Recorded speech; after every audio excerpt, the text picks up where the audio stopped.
it's Cami! いくら英語を勉強してもなかなかスピーキングが上達しないと感じていませんか？英語を読んだり書いたりするのは得意でも、いざ会話となると、ネイティブスピーカーと会話を続けるのは難しいものです。今日はジェレミーさんに話を聞いてきました。ジェレミーさんは14年間ベルリッツで英語とドイツ語を教えており、その前はロンドンで英語の教師をしていました。スピーキングがなかなか上達しない理由と、すぐに使えるコツを教えてくれましたので、スピーキングを上達させたい方はぜひご覧ください。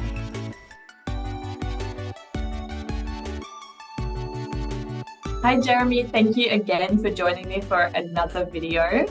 My pleasure. So today we're going to be talking about problems with speaking and why it's so hard for learners of English to actually speak well. But before we get started, could you please introduce yourself? Sure. My name's Jeremy. I was born in the UK and I grew up in English and German speaking countries, so I'm bilingual English and German. I've been a Berlitz teacher for 14 years and I teach English and German. I know that you really have quite an interest in helping people to become confident speakers and helping learners to speak English in the easiest way possible for them. What made you become so interested in this? Well, I found school was very difficult for me. I found it difficult to learn, especially memorize things. And I was always very jealous of other kids who could just, seem to pick things up really easily. So by the time I finished school, I really kind of hated it and decided there are two things I will never do. I will never go to university and I will never become a teacher. As fate had it, I did go to university and I did become first a music and then a language teacher. But I sort of made a promise to myself that if I did become a teacher, I wanted to focus on and help those students who didn't find it easy to study. So I think that especially in Japan, there are a lot of people that feel that speaking is the hardest skill to master when they're learning English. And even people that can read well and write well in English can tend to struggle with speaking. Yes. Do you have any thoughts on this? I think this is in part due to the way English is taught in the school system here in Japan, where it is taught as a testable skill rather than a skill of communication. So if you study vocabulary separately from grammar, then it's easy to test the success of learning, but it doesn't drive the ability to communicate, right? Mm-hmm. Of course, recently has been changing and the school system emphasizes communication much more than it did in the past. But I noticed this in older students, especially adults, that they have come from this fear of learning a language because, they didn't enjoy it in school and they feel they can't learn it. And overcoming that can be quite difficult sometimes. Is there anything else that contributes to difficulty with picking up speaking? So, for example, I know that some students that I've taught they seem to be really worried about making mistakes. That's very common, of course, yes. I think in this society, we focus far too much on I mustn't make a mistake. I need to get it right the first time. And therefore, we lose a tremendous amount of fluency and confidence. So I know that you have a lot of experience teaching English and German, and not only in Berlitz, Japan, but also other companies in Japan, as well as teaching at schools in other countries. Hmm? What are the typical patterns that you've noticed that makes a good English speaker? I think those people who tend to just go for it, just want to communicate, they find it easiest to learn quickly. My experience in London was I had students from all around the world, and I found that students from Latin America, even as total beginners, would be immediately communicating with each other and other people around them. Just because they went for it, even with just 5 words, they would start talking. They would supplement a lot of it with their own language, body language, and things like that. But they would immediately be communicating. Whereas my students from Japan tended to be quiet while they were in their mind trying to string together a perfect sentence. And even though their accuracy was better, they found it much more difficult to communicate with others. Also, the willingness to engage in situations where you can use the language.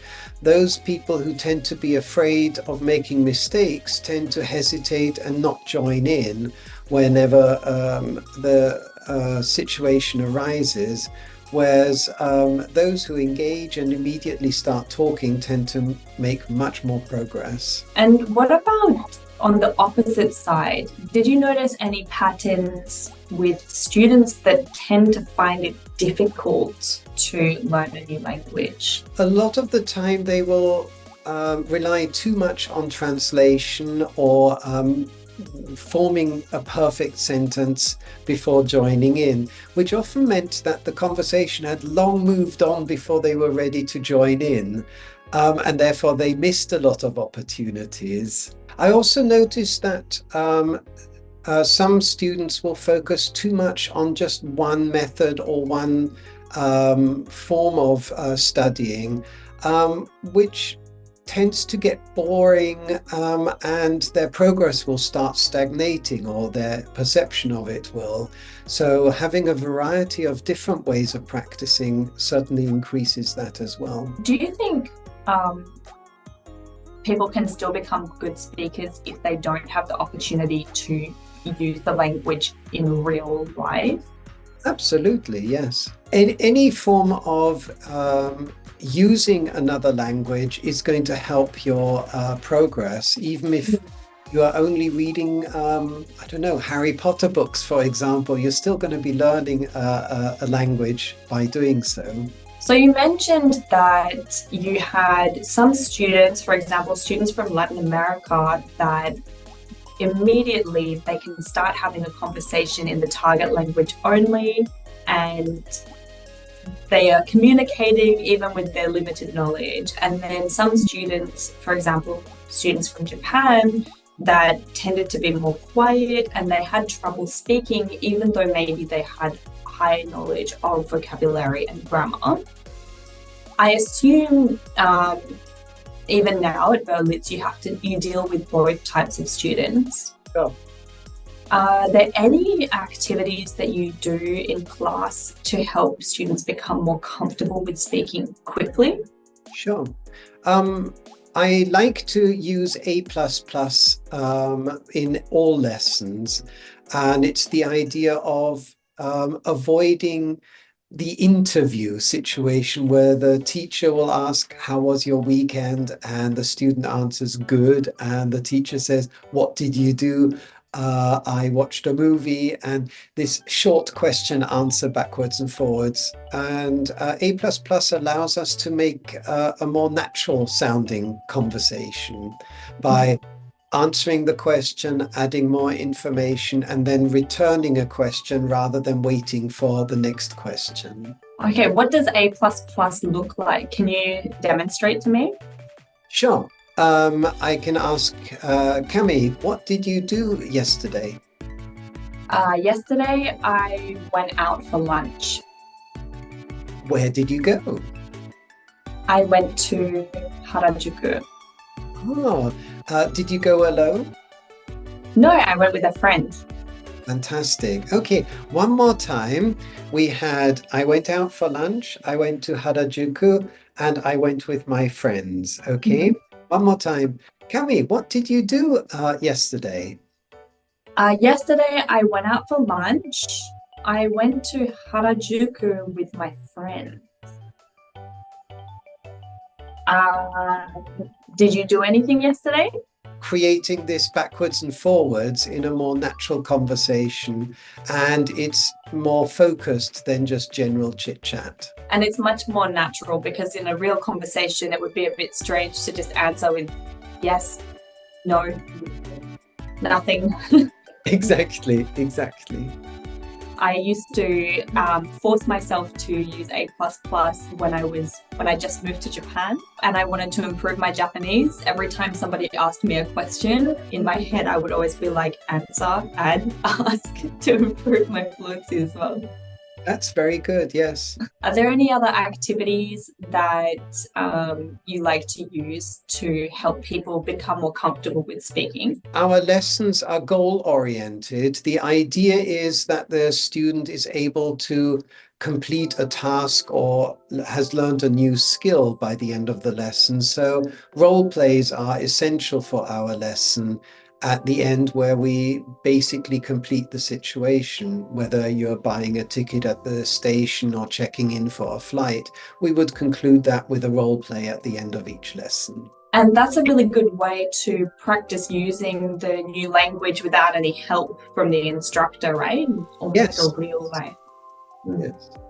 One more thing I try and encourage students to do is to reply in full answers. So even though in a natural conversation you're more likely to just say yes or sure, we would encourage the student to repeat the full phrase. So, for example, do you like sushi?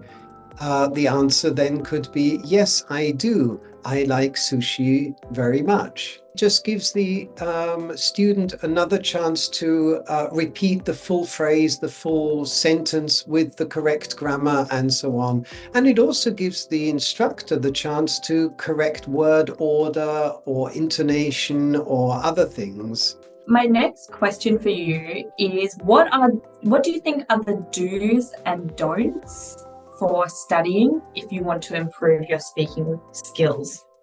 Well, I think for studying anything, a big do is regular practice. I think setting aside a certain amount of time, if possible daily, to practice something will result in a much faster learning. Choosing a variety of different resources, not just a textbook, but maybe audiobooks or mobile phone apps or watching movies or films in English will help you as well. Very important, I think, is also to focus on fluency rather than accuracy, or rather than just accuracy, like we discussed earlier. And try and do it at a time when you are most relaxed. For example, when you're walking home from work, or in any situation that you find yourself most relaxed in. A very big don't would be don't translate. Don't choose materials that are too difficult for you. So, for example, don't try and read the Financial Times just because you feel that will boost your vocabulary, because you won't enjoy it and you'll lose motivation very quickly. You mentioned don't translate. Why is don't translate important for improving your speaking skills? Because you'll make the fastest progress, as we mentioned also in terms of fluency, if you think in the language you're speaking in. If you're translating, you're setting yourself unnecessary hurdles, and you will often use vocabulary in the wrong way, or you mean one thing, but the other person understands something completely different. So using the words that you're already familiar with is going to make it much easier to communicate effectively. And you also mentioned for one of the do's that you should try to focus on not just on accuracy, but also on fluency. I think this is really important in terms of being able to speak quickly and respond quickly as well, and have a natural flow in a conversation. Do you have any recommendations for how to focus on fluency? There are some activities. For example, if we have a large group, we could play a game of speed dating. where we could have two students face each other, and for a short period of time, like say 30 seconds or a minute, they have to make a conversation with each other. That could just be getting to know each other, or you could even give them a specific goal for that conversation. Time it and then move them on to the next one. Okay, so if you were by yourself as well, like studying by yourself, it would probably be a similar thing where you could be like, I'm going to set a timer for 40 seconds and then I'm going to talk about my weekend for the whole 40 seconds, but I can't stop talking, or something like that. Yes, absolutely, yes. Okay, I have one last question for you. What advice do you have for people to study speaking by themselves? Well, first of all, I think the easiest way for anyone to learn anything is by having fun. So choose things that you're actually interested in rather than what you think you should be studying. Especially in this country, a lot of people study for exams because they think like that they can prove they have actually learned something. But that's rarely fun and rarely leads to actual speaking improvement. There's many different things you could do. We already mentioned apps or textbooks, but there's also things like joining an online chat room on a topic or a subject that you're interested in. A lot of places also have local groups that meet maybe once a week or once a month to just chat to each other to improve their language. One advice I would give is when you do have the chance to speak to or listen to a native speaker, make sure to listen actively. When we don't understand, it's very easy for us to just zone out or tune out what we don't understand. So staying focused on trying to pick up as many individual words that we do understand and piece together what they might be talking about will help improve your language skill a lot as well. Do you mean that if you are listening to a language that you're not used to, if you don't understand the first few words, your brain starts to kind of block that language out and you stop picking up what you understand? I believe so, yes. Those were all of my questions for you. Thank you so much for your time. Thank you for having me. And thank you everyone for watching, and good luck to everyone who wants to improve their speaking skills. See you in the next video. See you. Bye. 動画をご覧いただきありがとうございました。ベルリッツブログにもスピーキングアドバイスの記事が載っていますので、より詳しく読みたい方はぜひ参考にしてみてください。自信を持って英語を話したい方はぜひチャンネル登録をしてくださいね。バイ